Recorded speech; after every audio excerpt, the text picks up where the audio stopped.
Bonsoir les loulous. Alors, c'est l'hiver, vous avez un peu le moral dans les chaussettes, vous manquez un petit peu de pêche ou d'entrain. Eh bien écoutez, moi j'ai une solution pour vous et non, ce n'est pas une pub pour la vitamine C ou pour je ne sais quel remède miracle foireux. Moi, ce que je vous propose, c'est une lecture qui fait rire, mais qui fait réellement rire. C'est la lecture des BD de Fab Caro, que je trouve hilarant. Et donc, j'ai vraiment envie de vous en parler aujourd'hui. Alors, vous le connaissez peut-être, il y a quelques années, il avait sorti Zai Zai Zai Zai, qui est probablement ce qu'il a fait de plus connu, qui est donc cette BD-là. Toujours avec des reflets extrêmement foireux. Voilà. Donc Zai Zai Zai Zai qui l'avait lancé, c'est vraiment avec cette BD là qu'il s'est fait connaître, notamment des libraires et que du coup il a été mis vraiment en avant de plus en plus. Et c'est l'histoire d'un homme qui va devenir l'ennemi public numéro un, passer aux infos, être recherché un petit peu de tout le monde, etc. Parce que dans un magasin, il a oublié sa carte de fidélité. Donc évidemment, il y a un côté gentiment absurde. Il y a une critique de la société de consommation, mais avec toujours ce côté très second degré, voire troisième degré, qui va être un peu la marque de fabrique de Fab Caro. Et c'est ça qui fait que vraiment pendant toute la BD, vous êtes mort de rire, quoi. Enfin, c'est vraiment excellent, quoi. Après, il a fait plus autour du couple d'autres BD comme celle-ci. Donc pareil, ça va peut-être vous parler. Alors évidemment, la couverture est kitschissime, mais c'est vraiment le but puisque c'est une parodie. Et rien que le titre, hein, vous voyez bien, et si l'amour s'était aimé. Donc là, c'est une parodie de roman photo ou de série B.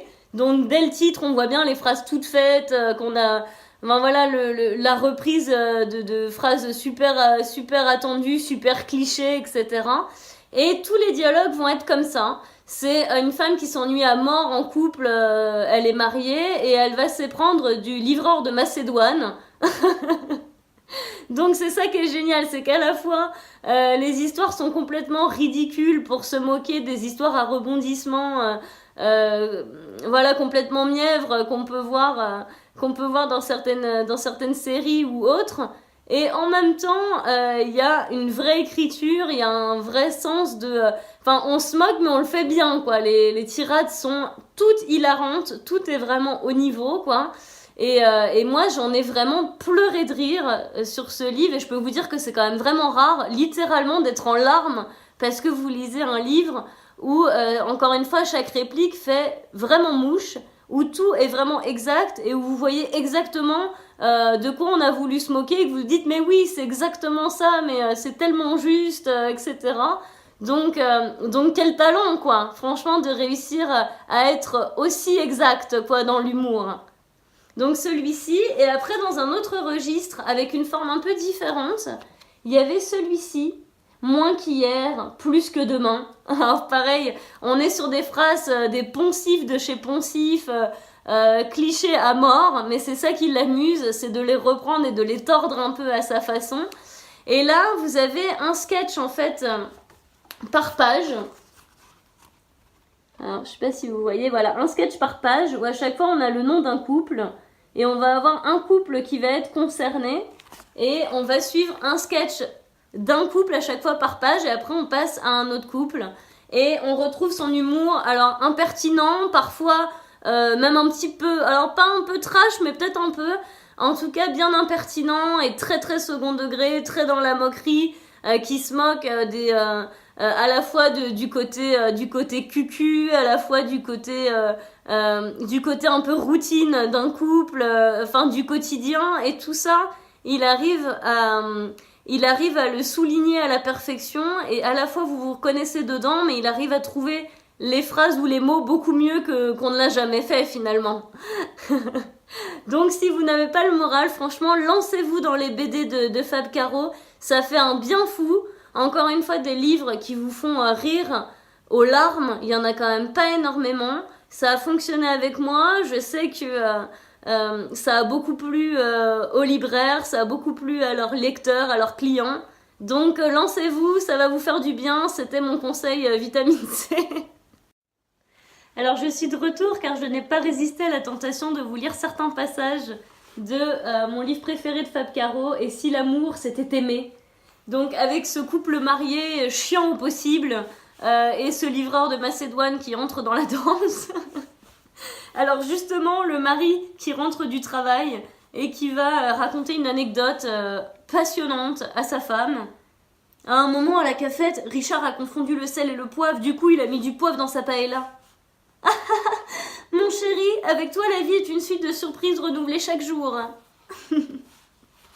Ce même mari qui, au travail, doit faire un brainstorming avec ses collègues à l'américaine, donc on est censé dire un peu tous les mots-clés qui nous viennent à l'esprit, sauf que infection urinaire, saut à la perche, François Feldman, piscine olympique, génocide arménien, bracelet de force. Oui, non, pardon, attendez, en fait, il faudrait d'abord déterminer le thème du brainstorming. Ah oui, pas con. On a un moment où la femme et la femme mariée donc et son amant sont au resto et elle va lui dire Michel, vous me le diriez si vous aviez des cousins qui aiment le reggae?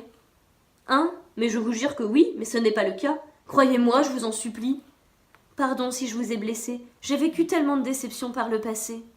Ce n'est rien, je vous assure. Vous allez peut-être avoir vos règles. Et à la fin, l'amant qui est complètement désabusé, qui en a trop ras-le-bol, qui est trop un rebelle. De toute façon, j'en ai plus rien à foutre de rien. Je vais ouvrir un club d'accrobranche et de canoë-kayak et tout le monde sera bien content. Fais pas le con, Michel. La vie vaut la peine d'être vécue. Reprends-toi, bon sang, pense au groupe. Souviens-toi de notre devise. The music or more strong what all. La musique est plus forte que tout. Mais oui, c'est vrai. Vous avez raison, mes amis de l'amitié. Donc voilà, vous voyez un peu l'esprit. C'est un humour de l'absurde, avec à la fois des phrases sorties de nulle part, qui n'ont rien à voir avec le reste ou avec le contexte, des personnages qui s'écoutent pas entre eux, donc qui vont sortir des trucs comme ça d'un coup, rien à voir. Et puis ce côté voilà gentiment mièvre, avec des phrases complètement toutes faites, qui sont exactement le style en effet qu'on retrouve dans des romans photos ou dans des séries B. Mais là, ça fait mouche, quoi, ça tombe trop bien, on se dit, mais oui, excellent, c'est exactement ça, mais c'est un cocktail explosif, et là, il le compile d'une manière hilarante, quoi, c'est décalé, c'est absurde, et j'adore. J'espère que vous aussi, et que ça vous a fait passer un bon moment, et voilà, prenez soin de vous, survivez à l'hiver, tout va bien, on a des bonheurs dans la vie. Voilà, ça m'a fait plaisir d'être avec vous. Je vous dis à très bientôt. Donc encore une fois, prenez soin de vous et merci. Salut.